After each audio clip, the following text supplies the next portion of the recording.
दिवाली का त्योहार आने वाला था। चारों तरफ बस खुशी का माहौल था। हर तरफ लोग खूब खरीदारी कर रहे थे। बच्चों से लेकर बूढ़ों तक सब कुछ ना कुछ खरीद ही रहे थे। जो लोग घर से बाहर रहते हैं वो घर आने की तैयारी कर रहे थे। घर की महिलाएं घर की साफ सफाई में लगी हुई थी। घर के आदमियों पर घर का सामान लाने की जिम्मेदारी थी। बच्चे फुलझड़ियां चला रहे थे। कुछ बच्चे फुलझड़ियों के लिए अपने पापा से पैसे मांग रहे थे। फुलेरा गांव में सब लोग दिवाली की तैयारी कर रहे थे।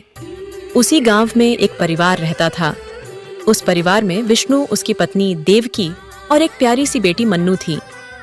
विष्णु गांव-गांव जाकर सब्जी बेचता था। उसी से उनके घर का गुजारा चलता था। विष्णु का एक भाई शिव, जो शहर में अपनी बीवी भावना और बेटे ध्रुव के साथ रहता है। विष्णु के माता-पिता का देहांत 12 साल पहले हो गया था। विष्णु घर का बड़ा बेटा था, तो घर की सारी जिम्मेदारी उसने अपने हाथों में ले ली थी। वो रोज गांव-गांव जाकर सब्जी बेचता है और उसी पैसे से उसने अपने छोटे भाई शिव की पढ़ाई कराई। शिव पढ़ने में होशियार था, तो उसने डॉक्टरी की परीक्षा दी और उसमें वो सिलेक्ट हो गया। आज वो शहर में एक बड़ा डॉक्टर है। शिव साल भर में एक बार दिवाली के मौके पर घर जरूर आता है। वो दिवाली का त्योहार अपने बड़े भाई भाभी के साथ ही मानता है। आइए देखते हैं इस बार पूरा परिवार कैसे दिवाली की तैयारी कर रहा है। अरे भाग्यवान सुनियो, 4 दिन बाद दिवाली है तो मेरे ख्याल से शिव धनतेरस को आ जाएगा। हमें भावना और ध्रुव के लिए कोई कमी नहीं छोड़ना है। जो भी तुम्हें सामान चाहिए वो मुझे बताओ, मैं लेकर आऊंगा। सामान क्या, कुछ है ही नहीं घर पर। आप जो सब्जी बेचकर कमाते हैं उससे तो बस हम लोग दाल चावल रोटी का ही पूरा कर पाते हैं। इस बार मुझे तो ये समझ नहीं आ रहा है कि हम लोग दिवाली पर मिठाई कैसे खरीदेंगे। भाग्यवान, क्या हमारे पास बिल्कुल भी पैसे नहीं हैं? नहीं जी, आपको ऐसा लग रहा है कि मैं झूठ बोल रही हूँ। अरे नहीं देवकी, मैं तो बस यूं ही पूछ रहा था। अगर सच में हमारे घर में पैसे नहीं हैं तो मुझे सेठ से उधार लेना पड़ेगा। आप उधार मांगोगे, फिर समय से पैसा नहीं दे पाओगे, फिर हमेशा ब्याज के पैसे देते रह जाओगे। एक बार देवर जी से कुछ पैसा ले लीजिए। ये क्या कह रही हो भाग्यवान? मैंने अगर उससे पैसे मांगे तो उसे लगेगा कि मेरे भाई भाभी बहुत दुख में हैं, तो वो और परेशान हो जाएंगे। मैं आज कुछ कीमती सब्जियां खरीदूंगा और फिर उन सब्जियों को शहर में जाकर बेचूंगा। ये कहकर विष्णु वहां से सब्जी का ठेला लेकर चला जाता है। वो गांव और शहर जाकर सब्जी बेचता है। आज उसकी सब्जी सारी बिक गई थी। वो वापस खाली ठेला लेकर आया।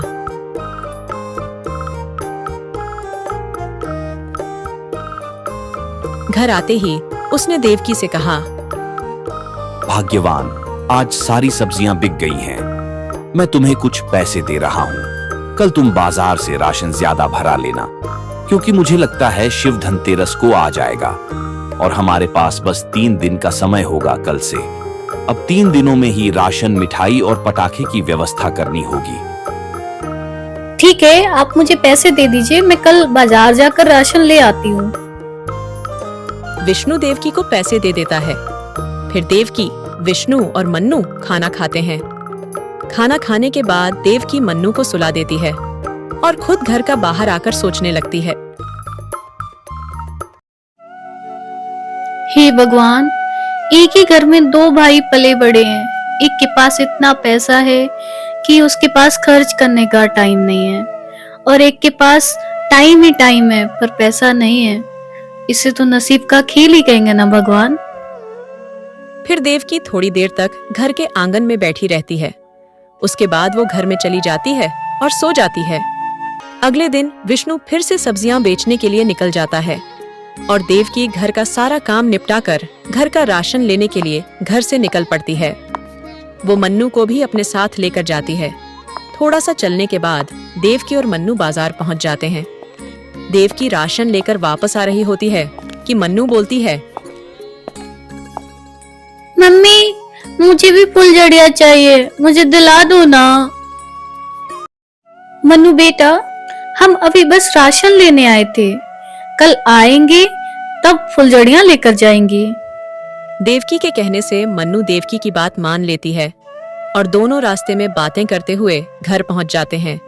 घर पहुंचकर मन्नू तो खेलने में व्यस्त हो जाती है और देवकी घर का काम करती है, घर की साफ सफाई करती है। शाम को जब विष्णु घर आता है, देवकी, आज बिल्कुल भी सब्जियां नहीं बिकी, क्योंकि सब्जी मंडी वाले ने कुछ ताजी और कुछ बासी सब्जियां रख दी थी। ताजी तो बिक गई पर बासी नहीं बिकी। मेरे पास भी उतने ही पैसे हैं जितने से हम कल के लिए सब्जियां खरीद सकते हैं। अरे ये तो बिल्कुल अच्छा नहीं हुआ। आज मन्नू भी फुलझड़ियां मांग रही थी, पर मैंने उसे बोल दिया था कि कल दिलाऊंगी। कैसे दिलाऊंगी अब उस बच्ची को? मुझे भी समझ नहीं आ रहा है कुछ।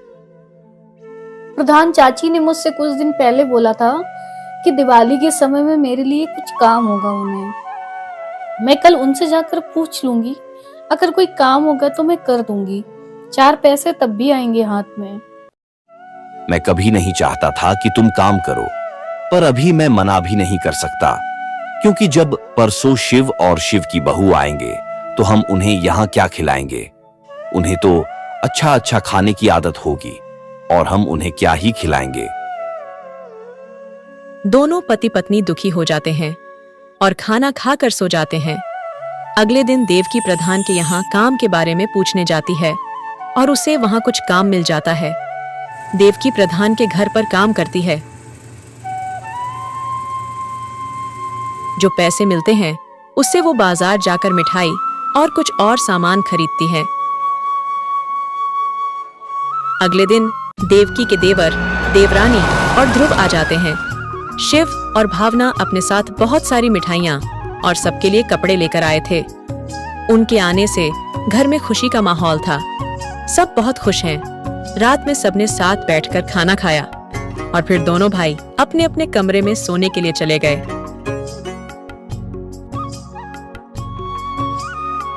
मन्नू के पापा, कितना अच्छा लग रहा है ना आज।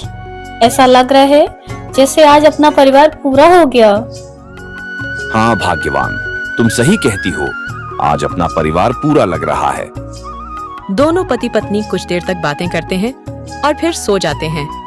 आइए अब चलते हैं शिव के कमरे में। शिव, मुझे यहाँ अच्छा नहीं लग रहा है। आज घर में भी भाभी ने बस रूखा सूखा खाना खिला दिया।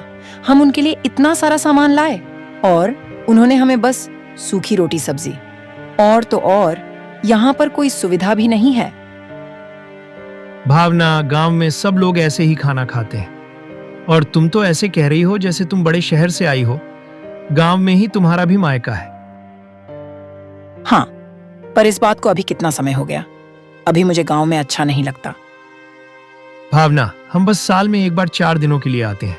प्लीज एडजस्ट करो यहाँ यार। भावना शिव के मुंह ये सुनकर मुंह बना लेती है और सो जाती है। अगले दिन दिवाली थी। मन्नू और ध्रुव साथ में खेल रहे थे।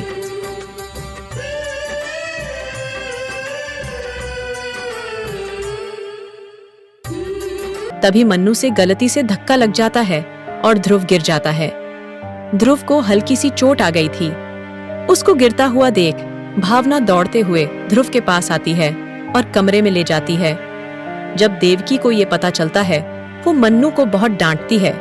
मन्नू खूब रोटी है। शाम को सब लोग गणेश लक्ष्मी की पूजा करते हैं। फिर जब ध्रुव फुलझड़ी जलाने के लिए मन्नू के पास जाता है तो भावना मना कर देती है और वो बस ध्रुव को ही फुलझड़ी देती है। ध्रुव फुलझड़ी छुड़ाता है। बेचारी मन्नू बस देखती रह जाती है। ये सब देवकी को बहुत बुरा लगता है, पर वो कुछ बोल नहीं पाती है। अगले दिन जब ध्रुव अकेला खेल रहा होता है, तब उसको खेलता देख मन्नू भी उसके पास आती है, पर भावना मना कर देती है। बाकी समय भावना अपनी जेठानी के सामने तो सही व्यवहार करती है, पर मन्नू से न बात करती है और न ध्रुव को करने देती है। रात में जब विष्णु गांव से सभी लोगों से मिलकर वापस आता है, तो भावना उसे वापस चलने को बोलती है, पर विष्णु भावना को डांट देता है। ऐसे ही 2 दिन गुजर जाते हैं। भावना ध्रुव को मन्नू के पास नहीं भेजती है। देवकी ये सब देख रही होती है। फिर देवकी से जब रहा नहीं जाता तब वो बोलती है, भावना, मनु से गलती से ध्रुव को चोट लगी थी, तब से तुम दोनों को खेलने भी नहीं दे रही हो। मैं तुमसे बोलती हूँ कि अगर तुम्हें मनु और ध्रुव के साथ खेलना नहीं पसंद है तो मैं तो बस यही चाहती हूँ कि तुम साल में जो एक बार आती हो यहाँ पर, वो भी मत आया करो। भाभी, मैं ध्रुव को किसी के पास से नहीं रोकती हूँ, वो खुद से नहीं जाता है, तो इसमें मेरी क्या गलती? बात को घुमाओ नहीं, मैंने देखा हुआ है, और जो बात हमारे बीच हुई है ये दोनों भाइयों को पता नहीं चलनी चाहिए। भाभी, आप तो बुरा मान गई। मेरा मतलब वो नहीं था जो आप समझ रहे हो। भावना, मैंने तुमसे ज्यादा दुनिया देखी है। मैं तुम्हें देख रही हूँ कि तुम हम सबसे सही से बात ही नहीं कर रही हो। भाभी, अभी आप कुछ भी बोल रहे हो। भावना, मैं तुमसे हाथ छोड़कर निवेदन करती हूँ कि भगवान के लिए ऐसा व्यवहार करना बंद करो, क्योंकि हम लोग ने बहुत मन से तुम लोगों का स्वागत किया है। हम पूरे साल इंतजार करते रहते हैं कि कब तुम सब आओगे, पर इस बार तो मैं क्या ही बोलूं। देवकी के इतना कहने के बाद भावना अपने कमरे में चली जाती है। अब 4 दिन हो जाते हैं। शिव भावना वापस चले जाते हैं और जो बात दोनों देवरानी जेठानी के बीच हुई वो दोनों भाइयों को नहीं पता चल पाई। अब उधर शहर में शिव आपके काम में मगन हो जाता है और यहाँ विष्णु अपने काम में। तो दोस्तों, आपको ये कहानी कैसी लगी? अगर अच्छी लगी है तो अपने परिवार और दोस्तों को जरूर शेयर करें और इस वीडियो को लाइक करना ना भूलें। आप सभी को ASK कार्टून टीवी की तरफ से दिवाली की बहुत सारी शुभकामनाएं।